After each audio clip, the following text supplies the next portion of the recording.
There's a big one I want to go into, but I first thought we would jump across to the left now being the thing that they accuse us of being. Oh. Have you seen this clip from The View? No, I have not. Okay. I'm going to need I need glasses. I need you to enlarge I'm going to make it bigger in a second. But just to give you some context. So Whoopi Goldberg is reacting to reporting on how ICE agents will be at the Super Bowl halftime, right? Because Bad Bunny, who's a Puerto Rican entertainer, will be performing. Yeah. And so she's encouraging, this is from Whoopi Goldberg, she's encouraging attendees to slather on cocoa butter, bake in the sun, and adopt a Latin accent so ICE can't tell anyone apart. I kid you not. Sorry. Did she just tell everyone to wear Latino-Face? Yes. All right, so we're going to watch it. Okay, whoa. Sombreros. Sombreros. That would be the best if all the Trump supporters who are attending come in massive sombreros and painted on moustaches and say, hey, Whoopi Goldberg told us to do it. All right, so we're going to watch this clip.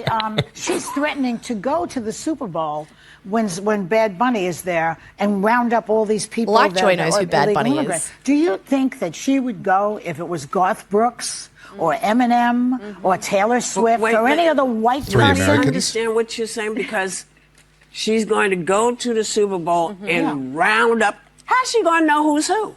Because the Supreme Court has given permission to question anyone who has a Spanish accent or has a dark skin. Yeah. So here's the thing. Here's the thing. Everybody get a little cocoa butter, sit in the sun. That's the first thing. and this is the only time you can probably ever do this, give yourself a Latin accent. You know, Whoopi, that is such a good idea. And see if she can tell who's who. Who do you think are buying Super Bowl tickets? I can't afford a Super Bowl ticket. During the Nazi occupation, there was one country, I believe it was Denmark or Norway, one of those, where everybody put the Jewish star on. Yeah. And they didn't know who was Jewish and who was not. So what you're saying is very smart. Well, I love how What you're saying is very smart. A cultural appropriation is very smart, provided that you're on the left. Look, we condone it. I don't have a problem. I've never had a problem with cultural appropriation. I think it's a compliment. So I don't have a problem with what she's saying, but you're absolutely right. The hypocrisy is hilarious. Shit. But how good would that be to be at a Super Bowl where absolutely everybody there is either on the Whoopi Goldberg side and they're sincerely trying to do Latin face, or they're on the MAGA side and they're there with the ridiculous sombreros and everything else. I mean, that would just be the most fun stadium to be in.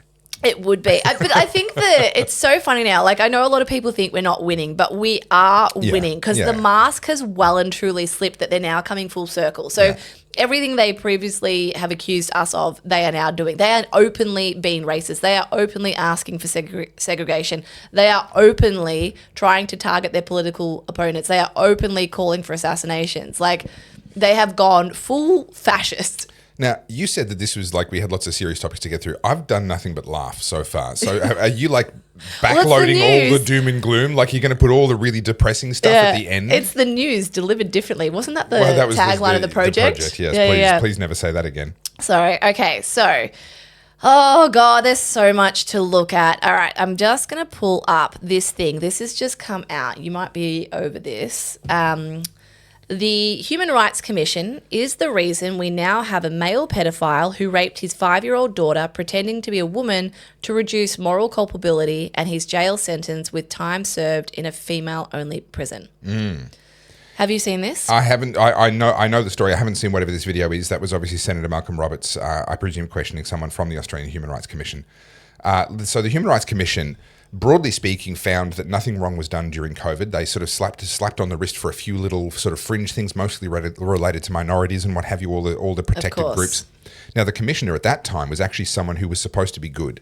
I remember when she was appointed, I don't recall her name, but I remember when she was appointed and people said, oh, this will be good, this is really good. No, it wasn't. That institution is a problem. Yeah. It's not who sits in the seat. The institution is a problem. We now have the Australian Human Rights Commission just made a submission to the Senate Select Committee on information integrity on climate change. And I kid you not, the Australian Human Rights Commission argued that misinformation about climate change was a human rights issue, and on that basis, people's freedom of speech should be curtailed.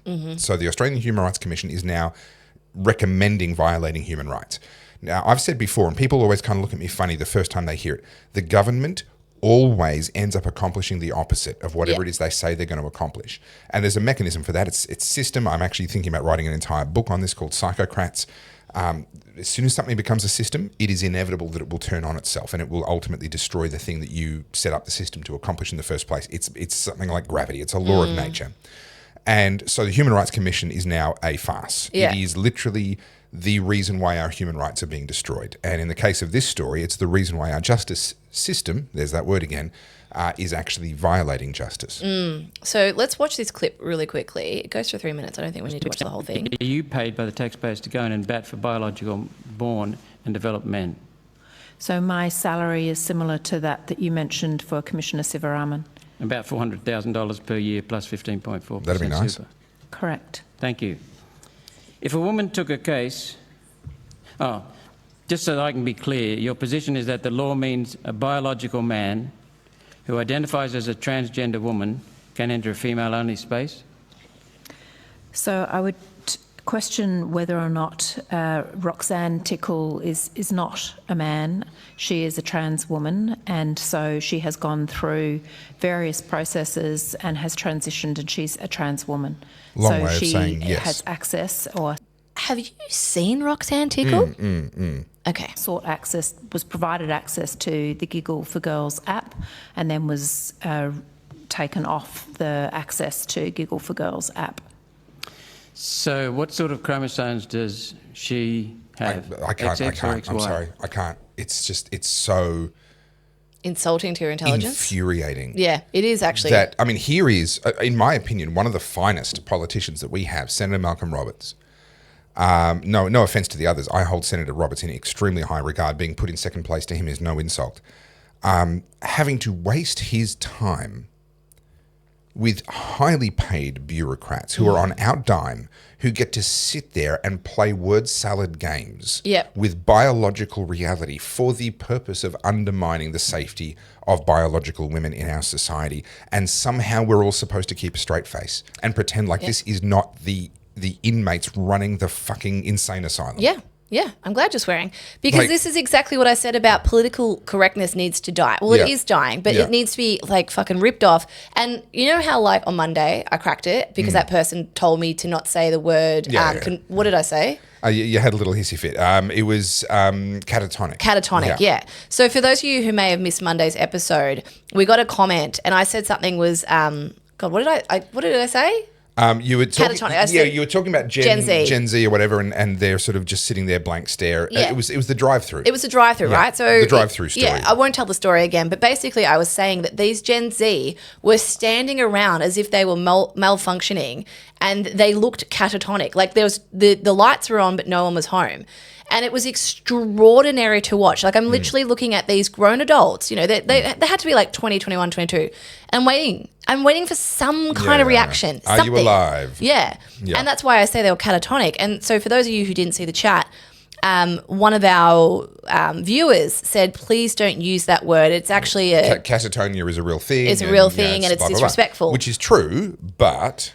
That comment alone is exactly how we got to this. Yeah. Oh, please don't say that particular word because that one's offensive. Yeah. I don't mind, because then I said something like it's the same as the word retard, and then I saw them commenting saying, oh, I'm not offended by retard. I'm like, no, what you wanted was for me to change my speech because you had a particular issue with it. So this is a biological man. He's a man. You can put as much lipstick on him as you want. They are a man. They've experienced puberty as a man. They have a penis. They, for all extensive purposes, are a man. They can still rape a woman, right? All right, cool. So this pedophile, this particular case, and we've talked about this on a previous podcast. He was a man when he did it. He raped his own 5-year-old daughter and then has decided to transition to become transgender and now wants to be put in a women's prison. If you are going to sit there as a bureaucrat and argue that this is right because for the very small minority of people who are trans, you're doing it for them, but you don't care about the criminality of it. And also that 5-year-old fucking kid who got raped by her father. Like, how does this woman sit here? How does she look at herself in the mirror? And we pay her $1,000 a day plus so that she can, and that's every day, 7 days a week, 365 days a year, so that she can sit there spouting that kind of nonsense. You know what? These people are evil. You know what she gets paid for? She gets paid to keep a straight face. Yeah. That's literally her salary is her reward for keeping a straight face whilst literally handing all of the power over to the biggest fucking retarded, insane people that we have in this country. Yeah. Oh, hi. You're still here. I just assumed everyone had left because Carly always falls asleep. Let's be honest. Oh, is that just me? I fall asleep because Carly... I don't know. Anyway, you're still here. So, did you just hit the... Carly, did you just reach... Seriously? Can you not leave well enough alone? No, I must infiltrate every part of your life. Back to me.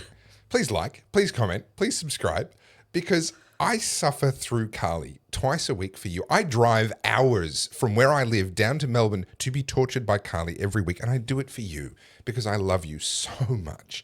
So please help me out. Just like, comment, subscribe, share the show, make sure that everyone else can join in the fun, and show up next week for like more oddcasty goodness.